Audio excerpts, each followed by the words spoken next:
Qu'est-ce qu'il en est depuis la fameuse révolution?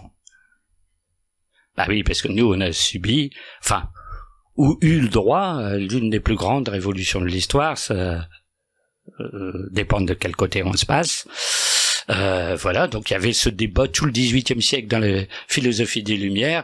Une monarchie, c'est pas bon, le roi commande tout seul, il écoute personne, il veut pas partager le pouvoir, c'est son seul désir qui fait les choses. C'était pas vrai dans la réalité, il avait des conseillers, il étudiait le rapport, patati patata, mais enfin c'est abominable, il faut le pouvoir de tous, des élections. On a abouti en 1792 à l'élection du gouvernement au suffrage universel, les fameux comité de suivi public a été élu au suffrage universel, la première république. Et quel jour on l'a fondée, cette république? Eh bien, le 21 septembre 1792, et on a fait exprès de le mettre à l'équinoxe de printemps pour commémorer la fameuse bataille des champs cataloniques qui avait fondé la monarchie. C'est-à-dire, premier grand exploit des rois contre les barbares. C'était un 20 ou 21 septembre, forcément pas de la même année. Et alors on dit, mais les révolutionnaires pensaient pas à ça, ils l'ont quand même pas fait exprès. Absolument que si. Bon, comme vous verrez, les autres dates, c'est volontaire. Bon, eux disent, oui, mais on a pris le 21 septembre parce que c'est l'équinoxe d'automne et que c'est le signe de la balance, et la balance, c'est l'égalité, les deux plateaux de la balance, donc on rentre dans le règne de l'égalité. Bon, comme au mois de septembre, vous avez la fête de Saint-Michel qui est le 29 septembre, là, c'est l'ère de la liberté. Parce que c'est un ange, c'est l'air, c'est le ciel, c'est la liberté. Eux utilisent la même date, mais pour l'égalité. C'est l'automne, donc c'est pas bon. C'est le soleil qui va vers l'hiver. Et quand je dis c'est pas bon, l'automne c'est très beau, Mais dans la symbolique, le printemps, comme on fait la fête de Pâques, renouveau du soleil et des productions et des fruits, des fleurs au printemps, c'est ascendant jusqu'au solstice d'été et ça descend jusqu'au solstice d'hiver. Bon, on se dit, c'est pas possible. Alors vous savez ce qui est arrivé à notre pauvre roi, parce que notre pauvre roi a été guillotiné, comme tout le monde sait. Alors forcément, l'histoire juge de toute façon X ou Y les choses, On dit pas dans les livres d'histoire c'est bien, on a eu raison, c'est mal, on a eu tort, etc. Toujours est-il qu'il y a eu un événement politique, le roi avait essayé de fuir vers l'étranger, revenir avec une armée, donc il était traître à son pays, donc forcément on le destitue dans un premier temps, on fait son procès et on le condamne à mort, et on le condamne à une guillotinée. Comme tout le monde sait, la décapitation de Louis XVI est célèbre, mais alors la décapitation c'est toute une symbolique aussi. On décapite pas n'importe qui, il y a un rituel où on coupe la tête plutôt que pendre ou de décarteler, c'est totalement différent.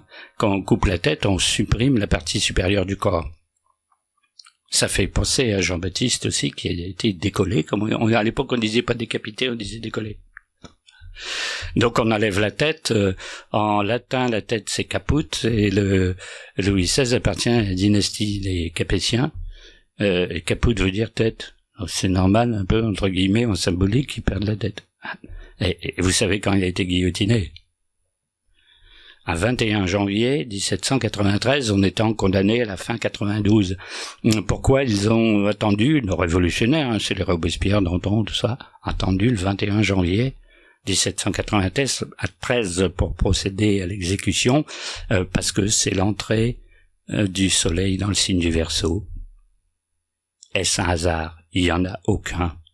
La monarchie française est symbolisée par le lion, c'est-à-dire en astrologie le signe solaire. Normal, le roi est un soleil et c'est fils de la divinité. Donc, bien sûr, un symbole du soleil, comme est le signe du lion, le mois d'août, maître du signe du lion, le soleil.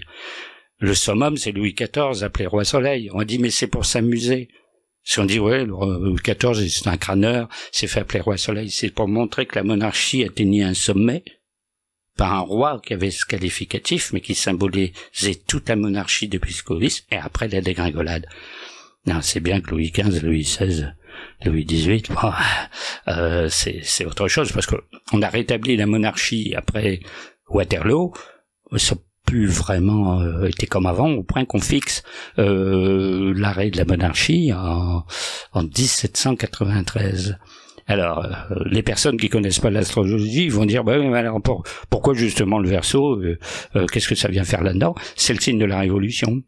C'est-à-dire c'est Uranus, c'est le signe de la révolution. On peut pas le faire aujourd'hui. Et dans une conférence que j'ai faite sur la révolution de 1789, tous les grands chefs de la révolution ont Uranus très bien placé ou un signe du Verseau dominant. Et qu'est-ce qu'ils font? Ils liquident la personne du signe du Lion, qui est le signe d'en face. Donc c'est normal de guillotiner un héritier du signe du Lion dans le signe du Verseau. Et on l'a fait exprès. Bon, dans les livres d'histoire, on va vous dire que non, hein, bien sûr, mais bon, c'est flagrant. Alors on peut considérer d'autres choses si on fait le calcul de la durée de notre monarchie, au moins jusqu'à Louis XVI. On parle de 496 du sacre de Clovis jusqu'en 1793. Bon, c'est le début de l'année, hein, c'est 21 janvier, donc jusqu'en 1792. Combien on a d'années? Eh bien, on a 1296 ans. Or, il y a des prophéties, on dit que la monarchie française durera 1296 ans. Et qu'est-ce que c'est que 1296 ans? C'est 1/20 de la précession des équinoxes. Le temps de monarchie française avait été fixé par la précession des équinoxes elle-même. Après, il y en a qui s'évertuent à calculer les chiffres. Alors, voilà, si on additionne 1296, eh bien, on a un total de 9. Hein. Si on additionne un 2 plus 9, on a 18, un 8, 9. 9, c'est fin d'un cycle. En symbolique numérique. Donc la monarchie, elle a fait son temps, les rois ont fait ce qu'ils ont pu, on passe à la période moderne, et en gros, vous passez la main à un autre système, à autre chose, une république censée être meilleure. Hein. Alors, où on en est aujourd'hui pour conclure? Eh bien, aujourd'hui, on a des républiques partout. Vous avez constaté le point commun entre tous les présidents de toute la République. Vous avez notre président, vous avez le président italien, vous avez Bolsonaro au Brésil, vous avez Bachar el-Assad, vous avez le maréchal al-Sisi, vous avez le président de la République chinoise. Ils ont tous un point commun. Ils se prennent tous pour Dieu. Non, bon. Alors dire, la monarchie doit divin, on saute à pieds joints dessus, mais nous, on est bien plus fort que Dieu. D'ailleurs, on a liquidé Dieu parce qu'on ne croit plus du tout en Dieu. Il n'y a plus d'enseignement moral et spirituel dans les écoles. On est une république laïque, donc n'est pas vous parler d'histoire sainte, ça n'existe plus. On fait un régime purement matériel. Pourquoi pas, plutôt que spirituel, parce que nos monarchies, je l'ai prouvé, là, elles ont un côté spirituel. Notre république ne peut pas en avoir. Nos présidents, quelle que soit leur valeur, s'ils peuvent être très bons, ils sont pas de côté spirituel, ésotérique, cramettent en initiation, pouvoir divin. Eux, ils pensent qu'ils ont un pouvoir divin, ils sont maîtres du monde. Mais, symboliquement parlant, c'est impossible. S'ils sont inspirés, c'est par une force qui est pas très divine quelque part, pas très pure quelque part, et bon, comment on peut juger s'ils sont mauvais au résultat? Le pays va dans le mur, c'est clair. Ben oui, parce qu'à partir du moment où vous dites j'ai des principes, j'obéis à une loi cosmique, j'obéis à des règles de chevalerie et à des principes moraux, je fais le bien du peuple, je cherche la prospérité, je fais ceci, je tiens compte des avis des plus grands génies scientifiques, philosophiques du pays, etc., où je fais ce que je veux, parce que le peuple m'a élu. Vous avez vu comment ils sont élus. Quand vous enlevez le nombre d'abstentions, le nombre de bulletins blancs, et que vous comptez non pas le résultat électoral par rapport au nombre de suffrages exprimés, mais par rapport au nombre d'électeurs inscrits, ils font 15%. À dire, nous on est élus, on tient notre pouvoir, vous avez vu de où? D'en bas. Tient pas son pouvoir d'en haut. Les dieux tient son pouvoir d'en bas, les électeurs. Alors, c'est pas péjoratif de dire les électeurs sont en bas, parce que c'est la base. Comme dit toujours le Parti communiste, c'est la base et on élit nos représentants. Donc ça monte de par en bas vers le sommet. On n'a pas le pouvoir d'en haut qui descend sur un individu par-dessus. C'est l'inverse. C'est totalement l'inverse. Alors forcément on peut être d'avis partagé. Je préfère une république, je préfère une monarchie. Mais bon, alors il y a toujours des gens qui se disent, oui, mais vous savez, du temps de la monarchie, il y avait des abominations sans nom. Il y avait des guerres, il y avait des guerres civiles, il y avait la famine, et puis c'est pareil aujourd'hui. Oui, bon, bah, d'accord, mais ça a toujours été indépendamment du pouvoir. C'est le sort de l'humanité, c'est des erreurs qui sont faites, hein, parce que là, on n'est pas au dire, on fait le bilan de tous les résultats, on fait le bilan d'une symbolique. Hein. Alors normalement, bien sûr, alors on peut pas juger tous les siècles, il y a eu des périodes de calamité, parce que à certains moments, il y a eu quelques mauvais rois. Hein. Bon, Philippe le Bel qui a descendu l'ordre des Templiers, qui a tellement malmené un pape que le pape en est mort. Je veux dire que ce roi-là, il n'a pas donné de satisfecit à la monarchie.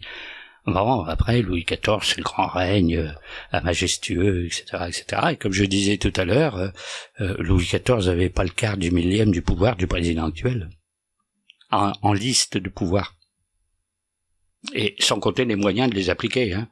Parce que du temps de Louis XIV, j'ai signé un avis, là, et puis le temps que ça arrive dans les Cévennes, pour un village de 50 habitants qui devait appliquer la décision prise à Versailles, ça mettait déjà très longtemps, en fonction des courriers d'époque, c'était plus ou moins appliqué, la police vient très peu vérifier l'application des ordres du roi, alors qu'aujourd'hui, avec Internet, avec machin, c'est connu dans la minute, et il y a beaucoup plus de pouvoir de contrôle, que dans les siècles précédents. En fait, en clair, le président de tous les pays d'aujourd'hui ont beaucoup plus de pouvoir, même s'il dit c'est démocratique, donc en fait j'en ai pas, ou pas beaucoup, et puis le peuple a le droit de me contester, parce que c'est vrai qu'aujourd'hui on conteste beaucoup le président. Il peut même être complètement claqué. Mais aller le faire avec Louis XIV, c'est impossible. Hein. Et si vous le faites, vous êtes écartelé tout de suite. C'est fini, sacrilège. Parce que là, on dit sacrilège. Hein, c'est pas toucher le roi, parce que le roi a deux corps. Il y a la double conception du corps du roi. Vous avez le corps physique, c'est l'individu. Puis le corps de la fonction. En fait, le roi hérite d'une fonction. La fonction royale est indépendante de son individu. C'est pour ça qu'ils peuvent être remplacés. Louis XIII, Louis XIV, Louis XV sont des corps qui revêtent une puissance supérieure. La puissance supérieure existe toujours et eux, en tant qu'individus, peuvent disparaître. Donc on peut toujours dire, vous avez touché le corps physique, vous n'avez pas touché l'esprit de la fonction. Mais c'était assimilé, vous avez offensé le roi et le principe royal. C'est pour ça que certains qui avaient fait un attentat contre le roi étaient condamnés à mort, quasiment. Mais pas du tout parce qu'ils aimaient pas Louis XIV. Hein. Louis XIV n'a pas été assassiné, mais d'autres. Hein, sacrilège. En fait, quand la monarchie est sacrée, toute offense au personnage sacré et au pouvoir sacré est un sacrilège en soi. Exécuter Louis XVI, c'est pas la mise à mort d'un souverain pas bon, ou un changement de système politique, c'est de l'ordre du sacrilège. Selon la tradition primordiale, hein. Ah, bien entendu. Voilà, on arrête là, c'est terminé pour cette conférence. Et vive le roi.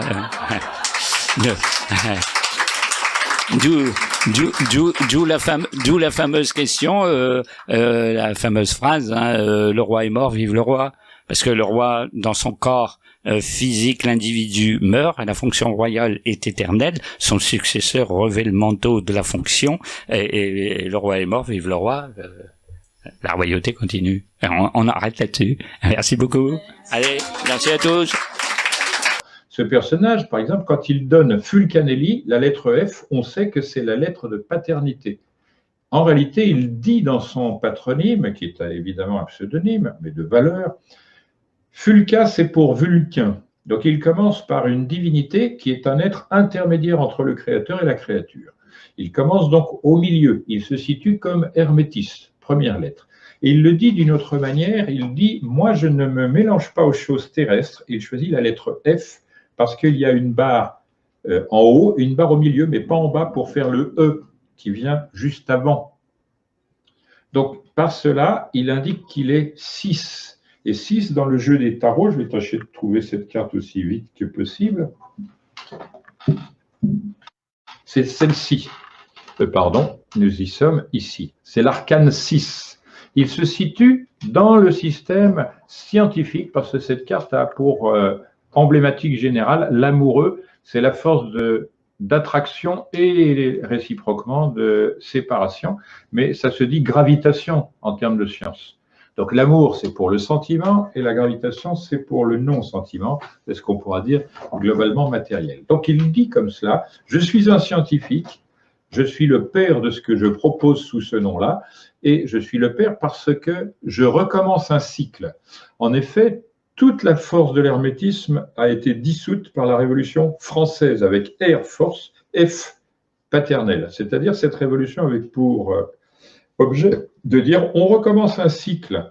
Il y a une erreur dans le timing, mais ça n'est pas le sujet à l'ordre du jour. Néanmoins, donc, vous avez RF pour République française et RF pour Révolution française, parce que c'est de ce centre-là que devait venir cette chose-là. Là, on va dire, mais tu es en train de parler de kabbaliste, en kabbaliste, etc. Oui, mais je précise, Kabbale avec C-A-B-A et non pas K-A-2-B, etc., qui est une forfaiture. Je reviendrai là-dessus, mais avec des documents pour bien le démontrer, le prouver et définitivement éteindre ce faux sujet. Par toute cette série de philosophes qui remonte probablement à la nuit des temps, enfin au moment où on voit apparaître des philosophes, hein, mais qui culminent à partir, on va dire, vers la fin du Moyen-Âge, mais comme je disais tout à l'heure, le XVIe siècle, c'est vraiment une étape fondamentale. Et moi, je crois que même s'il y a des prodromes, je pense comme M. Paulin Rousseau, qu'il y a eu des étapes fondamentales, parce que dans la création, tout se fait avec poids, nombre et mesure, y compris le mal. Hein. Il y a des créneaux où le mal peut agir pour des raisons fort mystérieuses. Hein. Est-ce que le XVIe siècle doit être approché de Louis XVI? C'est possible. Hein. Parce que je vais vous donner un petit exemple, je n'irai pas trop loin dans l'ésotérisme, mais la 16e lame du tarot, la tour abolie, c'est la destruction de la tête. Hein. C'est quelque chose, il y a quelque chose dans les structures de l'invisible qui montre que ceux qui sont derrière touchent bien leur bille pour en quelque sorte profaner les noms de Dieu. Mais il y a des structures, c'est comme dans la prophétie de Daniel, il y a une succession d'âges hein, qui dépend pas de phénomènes ponctuels, comme le rôle de Venise, machin. Ça, c'est des éléments, ou les croisades, c'est des éléments qui sont à un niveau inférieur. Mais au-dessus, il y a une autre détermination. Hein. Et ce qu'on pouvait tirer de ces deux éléments, c'est que la pathologie mentale nous renseigne sur la façon dont l'humanité a évolué et surtout comment elle a involué. Hein. Parce que si on veut remonter au sommet, sauver son âme, c'est connaître les noms de Dieu. Parce qu'il connaît mon nom, Kiyode Hashemi Ishno Anri. C'est le psaume 91. Parce qu'il connaît mon nom, dit Dieu, je le sauverai. Et les rabbins vous disent, vous remarquerez qu'il n'est pas dit parce qu'il prononce mon nom, mais parce qu'il connaît mon nom.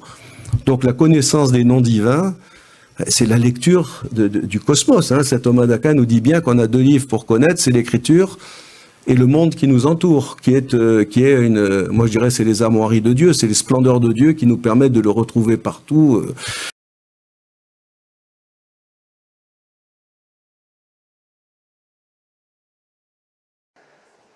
Alors on va terminer le tour du monde à un endroit qui est vraiment perdu dans l'océan Pacifique, l'île de Pâques. Vous connaissez sûrement l'île de Pâques avec les Moaïs. Pourquoi retrouver, il y a à peu près 1000, je crois que c'est 1042 Moaïs qui sont répertoriés là-bas, érigés sur tout le contour de l'île. Et bien sûr, ça suscite beaucoup de questions, cette histoire des Moaïs sur l'île de Pâques. Pourquoi avoir construit tout ça là-bas? Où sont passés les gens qui ont fait ça? Moi, je n'ai pas forcément les réponses. Par contre, on peut s'intéresser un petit peu à cette île. Parce que cette île, en fait, elle s'est créée d'un point de vue géologique, d'après les géologues. C'est l'éruption de 3 volcans qui sont marqués ici. Et ces 3 volcans, en fait, ont fait naître cette île-là. Et la curiosité, c'est que ces 3 volcans, en fait, ils forment un triangle, mais je ne vais pas vous expliquer forcément ça. Mais ce qui est très intéressant, c'est que les 2 volcans qui sont en bas, en fait, ils indiquent exactement l'axe solsticial à cette latitude. Alors, c'est quelque chose qui s'est sûrement fait par hasard. En revanche, là où on peut se poser la question, c'est peut-être pour ça qu'on a érigé des centaines de Moaïs à cet endroit-là, comme pour en faire une sorte de temple naturel, d'autant plus que ces Moaïs sont érigés tout autour de l'île et regardent vers le centre de l'île, nous indiquant de regarder l'île visiblement. Et bien sûr, cette diagonale, cette orientation, c'est celle d'un double carré, sur l'île de Pâques.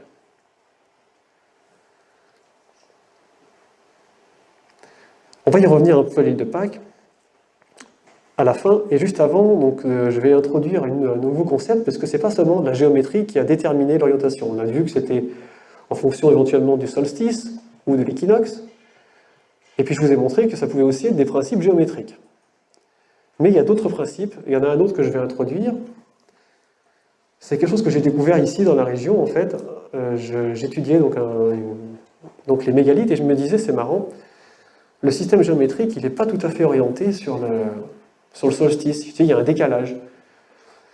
Ça ne tombe pas le 21 juin. Et donc je cherchais à comprendre, et j'ai cherché avec un logiciel d'astronomie, voir à quelle date ça correspondait. Et j'ai effectivement vu qu'il y avait un décalage de quelques 25 jours, et donc je vais vous expliquer un petit peu ça. Donc je reprends mon schéma de départ, où je suis un observateur de l'horizon qui observe les levées de soleil.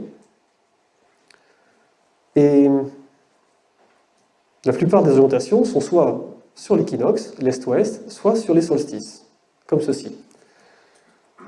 Donc l'exemple de Karnak, on l'a vu. Et puis, parfois, on oriente les choses sur un lever de soleil qui n'est pas le 21 juin. Et ce que j'avais constaté dans la région, c'est que le système mégalithique dans la région fonctionnait le 14 juillet. C'était orienté sur un lever de soleil le 14 juillet. Alors, je me suis dit, c'est marrant, ça, le 14 juillet. Pourquoi le 14 juillet? Alors j'essayais de comprendre ça. Et puis je savais que le 14 juillet, c'est le début du calendrier égyptien, par exemple. En Égypte, en fait, les Égyptiens avaient adopté un calendrier de 12 mois de 30 jours, ce qui leur faisait 360 jours, et puis ils rajoutaient 5 jours de fête, et ils démarraient ces 5 jours de fête le 14 juillet. C'est une curiosité assez intéressante, d'autant plus que les Mayas ont un calendrier identique. C'est-à-dire que les Mayas, également, démarraient leur calendrier à la mi-juillet. Ils divisaient en 12 mois également de 30 jours, plus 5 jours de fête. Ce qui est assez surprenant, de se dire que deux peuples qui ne se connaissent pas, chacun de l'autre côté de l'océan, à des époques différentes, aient adopté le même système et démarré leur année au même moment. Or, on va voir qu'en Égypte, si je me mets à la latitude de la Grande Pyramide, et que je regarde le soleil se coucher le 14 juillet, il va se coucher sur la diagonale d'un double carré, à la latitude de la Grande Pyramide. Une curiosité qui est assez surprenante, qu'on va creuser un peu plus. En blanc, ce qui apparaît, c'est le vrai axe du solstice. Donc l'axe solsticial, en fait, il est un peu plus grand. Ça donnerait une figure géométrique comme ceci. Alors, ce n'est pas un système de carré. Non, en fait, c'est un système de 8 par 15, et c'est un triangle de Pythagore en nombre entier, comme on a vu tout à l'heure, le 3, 4, 5. En réalité, ici, ça serait un triangle de 8, 15, 17. 3 nombres entiers. Maintenant, le 14 juillet, la question que je me suis posée, c'est d'essayer de comprendre si cette date-là elle est importante, pourquoi. Et donc je me suis dit, quelle est sa position dans l'année? Le 14 juillet, si on voulait trouver un point de départ universel à l'année, les anciens, ils choisissaient souvent le mois de mars. Il fut une époque où le début de l'année, c'était l'équinoxe de printemps.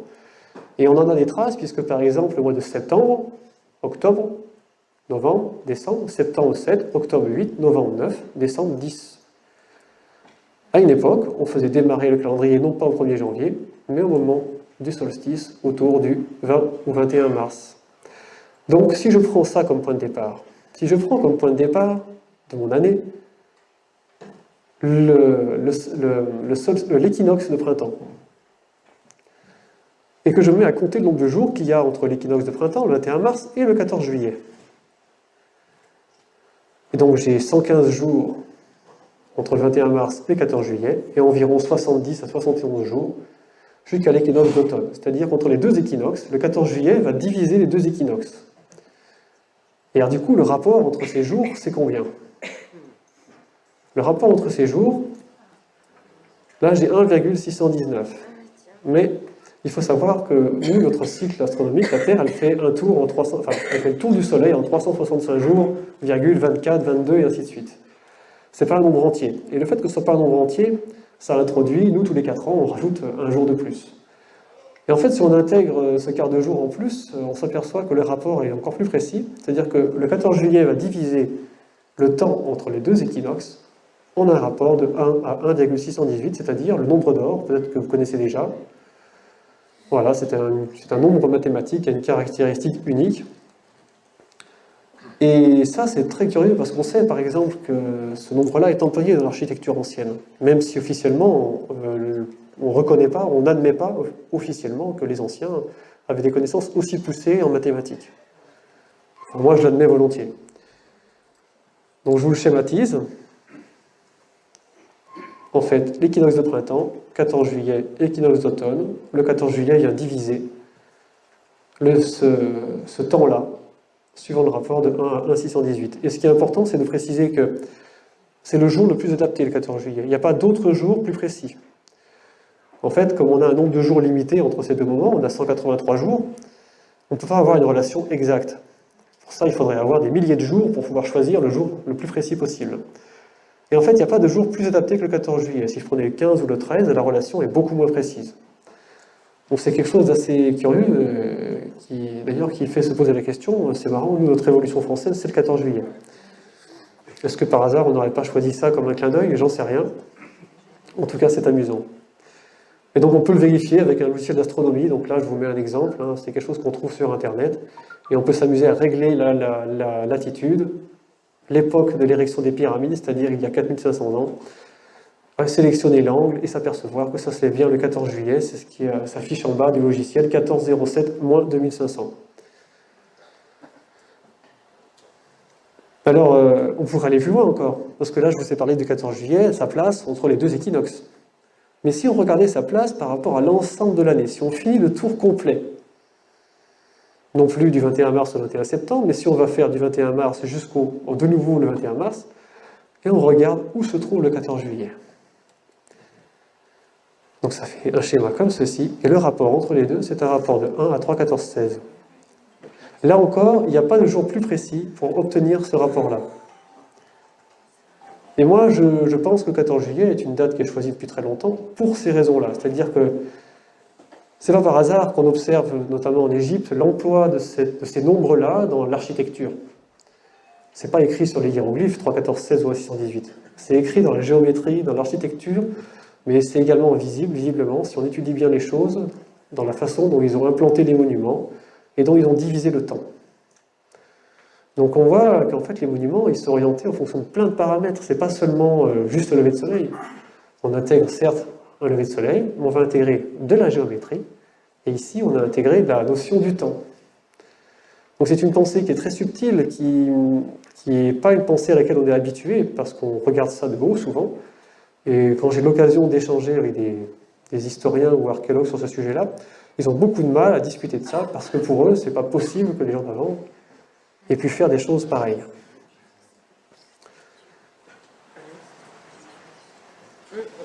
Alors je vais vous revenir rapidement sur l'île de Pâques, pour vous montrer aussi comment, sur cette île, on peut observer le même principe.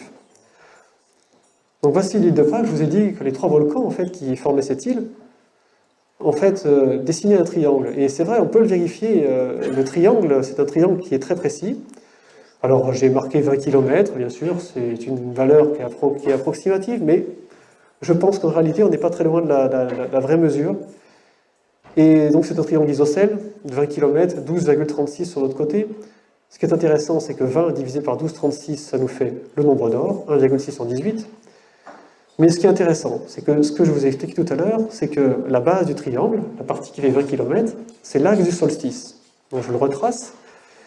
Donc là, j'ai tracé les deux axes solsticiaux si on partait du volcan qui se trouve donc ici. Si je me place ici en tant qu'observateur, eh bien, le 21 juin, je vais voir le soleil se coucher là, et le 21 décembre, je vais le voir se coucher ici. Toutefois, le 12 octobre, il va se coucher là, sur l'autre volcan. Et c'est ça qui est intéressant. Alors, ça, on le sait déjà, on l'a vu tout à l'heure. À cette latitude, le solstice va déterminer la diagonale d'un double carré. Ce qu'on n'a pas vu, c'est qu'ici, le 12 octobre, si je regarde de nouveau, comme je l'ai fait en Égypte, que je me mets à compter les jours, j'ai 112 à 113 jours entre le 21 juin et le 12 octobre. Et si je fais le calcul total jusqu'au 21 décembre, j'en ai environ 183. Le rapport entre les deux, c'est un rapport également de 1 à 1 618. Moi, je pense que c'est pour ça qu'on a construit sur l'île de Pâques tous ces morailles, qu'on a fait de ce lieu une sorte de temple naturel, parce qu'il avait des caractéristiques, on va dire, naturelles, particulières, qui avaient été très bien comprises par les gens d'avant. Alors bien sûr, waouh, c'est quand même assez... je ne sais pas si vous avez déjà l'habitude d'entendre des choses comme ça, parce que c'est quand même peut-être très nouveau pour vous. Moi, j'y travaille depuis 5 ans, et ce qui m'a fait rentrer là-dedans, c'est justement qu'il y a eu des gens qui m'ont précédé, et qui avaient commencé, qui ont compris des choses comme ça. Et je me suis formé auprès d'eux pour creuser également avec eux, et on découvre en fait petit à petit cette espèce de façon de penser d'avant qui est extrêmement subtile. Et pour terminer, il y a un dernier élément que je n'ai pas montré. Donc, ce que je voulais vous faire comprendre, c'est que les espaces sacrés anciens sont reliés à plusieurs principes. Donc ce n'est pas un seul principe, c'est une pensée qui intègre beaucoup de choses. Donc on l'a vu qu'on va choisir un lieu géographique, on va intégrer de la géométrie, on intègre de l'astronomie. Donc intégrer l'astronomie, c'est intégrer le temps en fait, hein, c'est intégrer la mesure du temps. Mais il y a un autre aspect qu'on intègre, c'est la mesure. Et moi j'aime beaucoup la mesure, c'est quelque chose qui me passionne. Dans mon métier, c'était quelque chose dont j'avais beaucoup besoin. J'ai eu très souvent besoin de faire des mesures, j'ai utilisé beaucoup d'outils de mesure, que ce soit des mesures de distance, mais également des mesures de paramètres tels que la puissance, etc. J'ai toujours été passionné par la mesure, je trouve que c'est quelque chose qui est objectif et qui nous aide parfois à faire le tri entre ce qu'on pourrait croire et on va dire entre ce qu'on a envie de croire et ce qu'il y a réellement. Et la mesure, j'ai appris il n'y a pas longtemps, je ne savais pas ça, mais en sumérien, ça m'a un peu touché, cette histoire, c'est qu'en sumérien, le mot mesure et le mot aimer s'écrit de la même façon, c'est la même écriture, c'est le même mot. Alors je me pose la question, l'amour est-elle la véritable mesure du monde? J'y médite. J'y médite.